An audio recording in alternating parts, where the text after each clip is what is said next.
நான் சொல்றேன் புயல் காற்று வரப்போகுது, ஒரு பெரிய பெருமழையின் வர சத்தம் கேட்க போகுது, ஒரு பெரிய நெருக்கடியின் காலத்துக்குள்ள போறோம், பெரிய உபத்திரவத்துக்குள்ள போறோம். நான் சொல்றேன் உபத்திரவம், நெருக்கடி, போராட்டங்கள் வந்தாலும் ஆண்டவருடைய சமூகத்துல என்னை அர்ப்பணித்த அர்ப்பணிப்புல எந்த தருணத்துல என்னை நான் விட்டு கொடுக்க,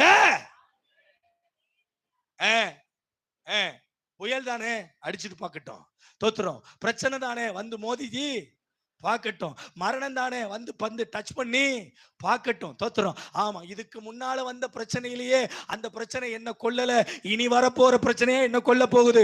நான் அந்த சவாலை, அந்த பிரச்சனையை, அந்த போராட்டத்தை கொன்று மரணத்தை ஜெயித்த இயேசுவின் வல்லமையோடு நான் என் ராஜாவின் மகிமையை தேசத்துக்கு சொல்லுங்க. அல்லேலூயா.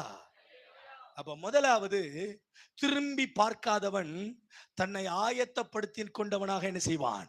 இருப்பான்.